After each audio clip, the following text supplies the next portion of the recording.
Hi viewers, welcome to our channel. Ram Pothineni గారు హీరోగా, భాగ్యశ్రీ హీరోయిన్గా, మరి మహేష్ బాబు పి గారి దర్శకత్వంలోని ఒక ఫ్యాన్ బాయ్కి సంబంధించిన కాన్సెప్ట్ని తీసుకొని తెరకెక్కించిన సినిమా ఆంధ్ర కింగ్ తాలూకా. నవంబర్ 27న వరల్డ్ వైడ్గా గ్రాండ్గా రిలీజ్ చేశారు. భారీ అంచనాల మధ్య రిలీజ్ అయిన ఈ సినిమా ప్రస్తుతానికైతే మాత్రం అంచనాలన్నింటినీ రీచ్ అయ్యి సక్సెస్ఫుల్గా రన్ అవుతుంది బాక్సాఫీస్ దగ్గర.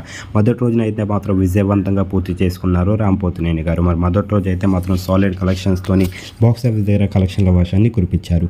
ఈ విషయాన్ని పక్కన పెడితే మరి ఆంధ్ర కింగ్ తాలూకా సినిమా రెండవ రోజు ఓపెనింగ్స్ విషయానికి వెళ్తే రెండు తెలుగు రాష్ట్రాలతో పాటు వరల్డ్ వైడ్గా కూడా సాలిడ్ ఓపెనింగ్స్ లభించాయనే చెప్పాలి. రెండవ రోజు కూడా మరి ఏమాత్రం మొదటి రోజుకి తగ్గకుండా రెండవ రోజు అయితే మాత్రం అలాగే కొనసాగిస్తుంది. మరి ప్రతి దిక్కున కూడా ఈ సినిమాకి అయితే మాత్రం హౌస్ఫుల్ బోర్డ్స్ పడిపోయాయి.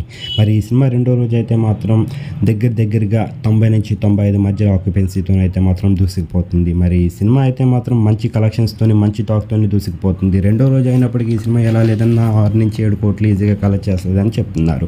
సినిమా కనుక మీరు చూసినట్టుగైతే సినిమా ఎలాగుంది, రామ్ పోతినేని గారికి ఎలాంటి విజన్ ఇచ్చిన మీరు అనుకుంటున్నారు కింద కనిపిస్తున్న కామెంట్ బాక్స్లో కామెంట్ చేయండి. ఈ వీడియో కనుక మీకు నచ్చినట్లయితే లైక్ చేయండి, షేర్ చేయండి. మరిన్ని ఇంట్రెస్టింగ్ అప్డేట్స్ కోసం చూస్తూనే ఉండండి అవర్ ఛానల్.